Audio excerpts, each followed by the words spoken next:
सगळ्या एजन्सीचे वेगळे वेगळे येतात आहेत. त्यामुळे जो काही आमचा निष्कर्ष आहे, जो आमचे काही सर्वे आलेले आहेत, त्या सर्वेमध्ये महाविकास आघाडीचा हा मोठा पक्ष बनून सामोर येईल आणि महाविकास आघाडीचं महाराष्ट्रामध्ये सरकार बनणार. मात्र देवेंद्र फडणवीस यांनी आज दावा केलाय कुठेतरी लाडकी बहिणीचा इम्पॅक्ट जो आहे तो मोठ्या प्रमाणात यामध्ये चाललाय आणि महिलांनी मोठ्या प्रमाणात मतदान जे आहे ते केल्याचं दिसून आलंय. त्यामुळे महायुती पुन्हा जे आहे ते सरकार स्थापन करणार असं त्याच्यामध्ये तरुणींचं मत जास्त आहे. थोडस लाडक्या बहिणीकडून थोडस बाचींवर यावं ना त्यांना. तरुणींची मतं जास्त आहेत आणि या तरुणींनी बेरोजगारीमुळे बीजेपीला नाकारलेलं आहे. हे चित्र तुम्हाला पाहायला मिळेल. तरुणांचं मतं मोठ्या प्रमाणात झालेली आहे. तरुणांच्या मतांचाही सुद्धा कौल, कारण की जे मताधिक्य वाढलेलं आहे त्याच्यामध्ये तरुणांची मतं जास्त वाढलेली आहे आणि तरुण आणि तरुणींच्या मताधिक्यामुळे हे पर्सेंटेज वाढलेले आहे आणि हा सगळ्यांचा मताचा कौल हा महाविकास आघाडीच्या बाजूने आहे आणि म्हणून मी महाविकास आघाडीच सत्तेमध्ये येईल हे मी सांगतोय. नानाभाऊ, संजय राऊत आज म्हणाले की नाना पटोले हे जर मुख्यमंत्री होणार असेल तर राहुल गांधी आणि मल्लिकार्जुन खरगे यांनी आधीच ते जाहीर करावं. त्यांचा विरोध आहे तुमच्या मुख्यमंत्री होण्याला? अजून चर्चाच नाही आहे त्याच्यावर मी आता चर्चा काय करावी. संजय राऊत साहेब काही त्यांचं ते हायकमांड काही बोलू शकतात, त्यांना अधिकार आहे. लोकशाही टीव्ही यांनी रुद्रने एक सर्वे केलाय ज्यामध्ये महायुतीला 128 ते 142 आणि महाविकास आघाडीला 125 ते 140 चा आकडा दाखवण्यात आलेला आहे. लोकशाही टीव्ही यांनी रुद्रचा सर्वे केलाय त्यामध्ये आकडा दिला. तुमच्या मुख्यमंत्रीपद व्हावं, तुमचं मुख्यमंत्रीपद व्हावं अशी कार्यकर्त्यांची प्रचंड मोठ्या प्रमाणात मागणी आहे. अनेक कार्यकर्ते नाना पटोले मुख्यमंत्री व्हायला पाहिजे काँग्रेसकडून अशी मागणी करताय.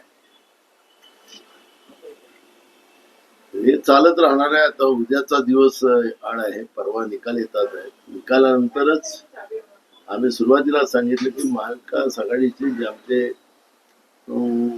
हायकमांड आहेत ते सगळे निर्णय घेतील.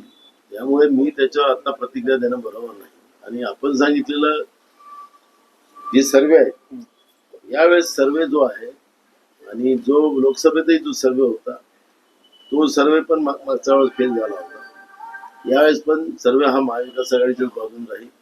काँग्रेस जवळपास 75च्या वर महाराष्ट्रामध्ये जागेवर जिंकेल. सगळ्यात जास्त सीट काँग्रेसला मिळाला तर मुख्यमंत्रीपद काँग्रेसकडे राहून.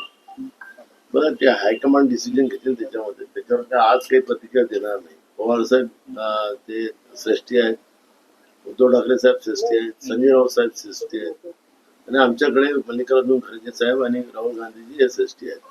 त्यामुळे मी त्याच्यावर प्रतिक्रिया देण्यापेक्षा त्याच्यावरचा निर्णय. सत्तेचा रस्ता जो राहतो तो विदर्भातून जातो. विदर्भात काँग्रेसची सगळ्यात जास्ती ताकद आहे, आपली पण ताकद येत नाही. त्यामुळे स्वाभाविकपणे कार्यकर्त्यांची ती मागणी येते पुढे. मी आज त्याच्यावर काही प्रतिक्रिया देणं बरोबर नाही. मी आता सध्या आमच्या सगळ्या उमेदवारांना तिथे आम्ही सगळ्यांची व्हर्च्युअल बोलणार. काउंटिंगसाठी काय काय त्यांना उपाययोजना कराव्या लागतील त्याच्या सगळ्या आम्ही त्यांना सूचना देणार आहोत. आणि कारण की काही सीटा आमच्या घासून चालल्या आहेत, त्याचाही जो रिपोर्ट आहे आम्हाला आणि त्याच्यामध्ये आम्ही जिंकू. पण थोडीशी गफलत झाली तर हरियाणामध्ये ज्या पद्धतीनं भाजपनी गोळ घातला तसा इथं गोळ घालण्याची शक्यता नाकारता येत नाही.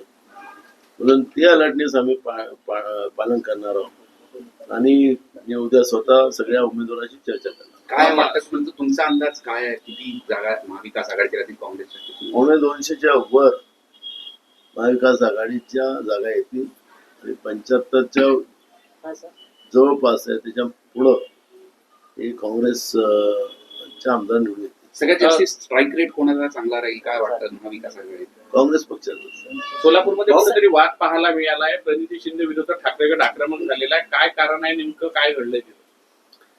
मी पण ऐकलेलं आहे, पण नेमकं काय झालेलं आहे त्याच्याबद्दल मला अजून माहिती नाही.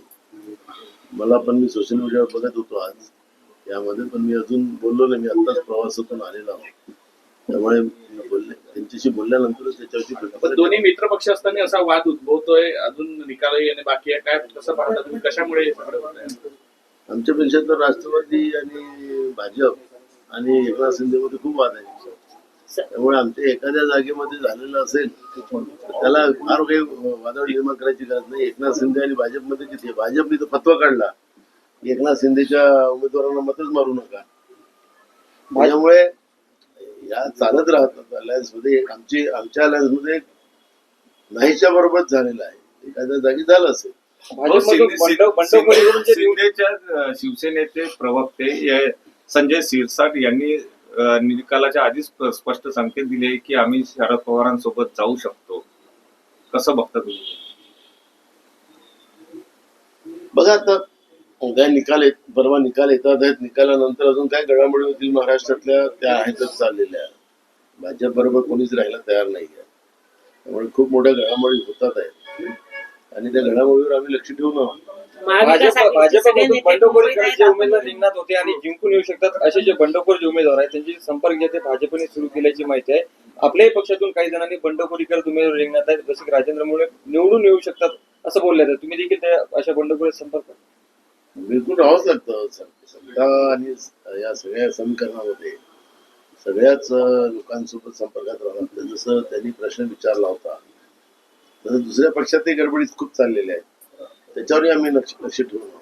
महाविकास आघाडीचे सगळे नेते मुंबईला आहेत. आपण इथे नागपूरला आहात. आपणही मुंबईला जाणार आहात का सत्ता समीकरणासाठी? मी आणि देवेंद्र सोबत जाणार आहोत.